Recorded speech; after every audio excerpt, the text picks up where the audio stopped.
function of WBC? You know very well, WBC helps in fighting against the disease causing microbes. So they act as our defense mechanism, defense system and of our body. Any foreign substance that enters, whichever foreign substance that enters into our body, that will be countered by the WBC. Okay, next is platelets.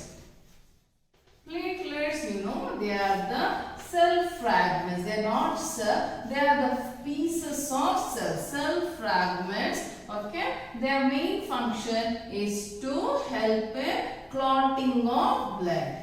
The main function of platelets is to clot the blood, clotting of blood. You know very well what is clotting of blood. Whenever we get wound, it will start bleeding, right? After some time it stops. How it stops? It is because of the platelets. That is called clotting of blood. Okay. Then I told you fluid connective tissue. There are two types of fluid we have. One is blood, other one is lymph. Lymph is another fluid. It is white color fluid. It is white color fluid. When RBC enters, just now I told you, when RBC enters into the capillary, a colorless fluid is formed. That colorless fluid is lymph. Okay, so RBC is absent. RBC is absent. It has cells called lymphocytes and monocytes. Lymphocytes and monocytes. These two cells help in giving us immunity power.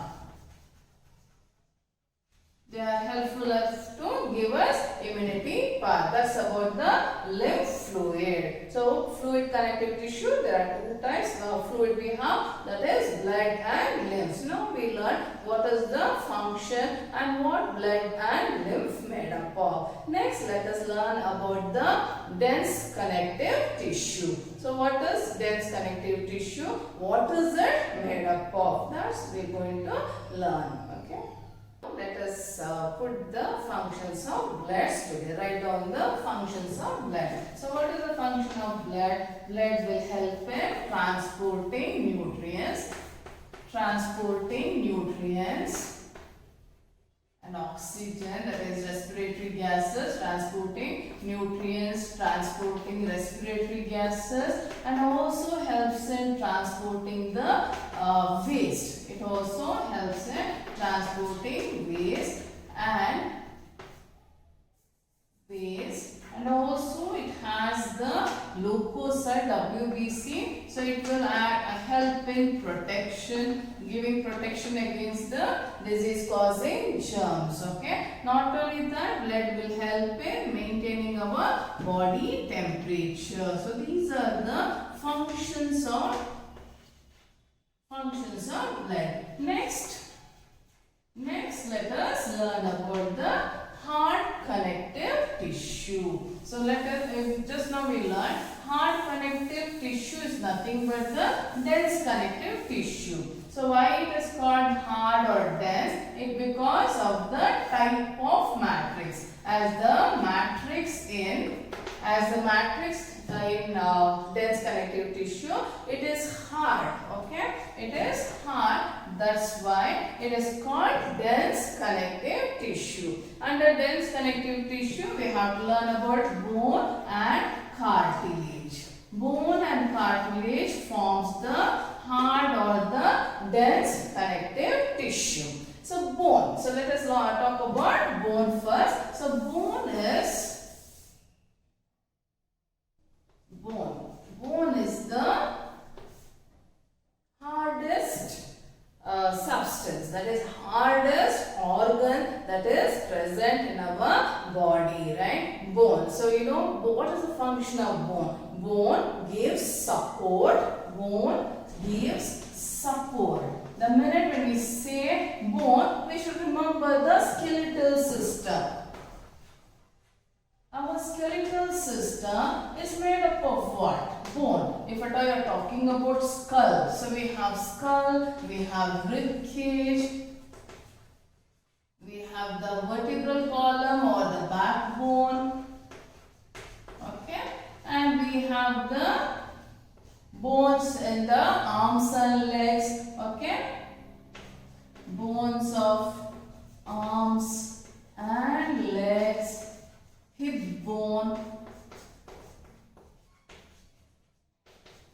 all are made up of bones. So together it forms the skeletal system.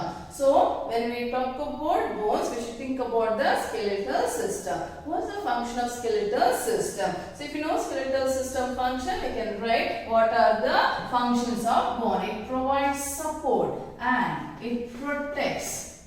It protects. It provides framework.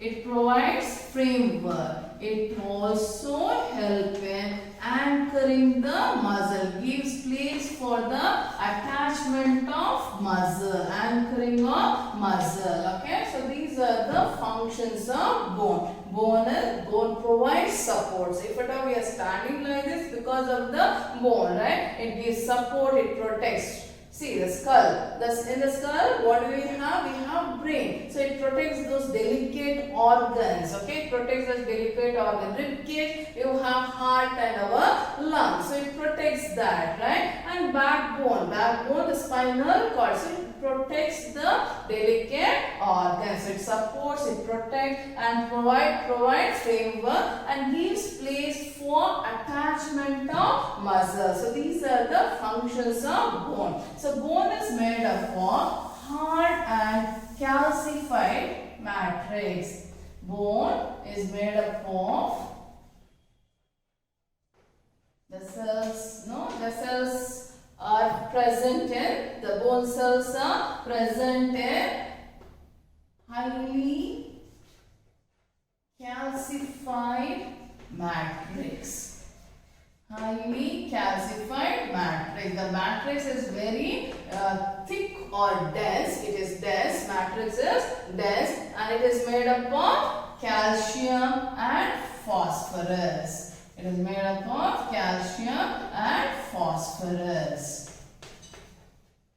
And we know very well, bone is non-flexible. It is strong and non-flexible.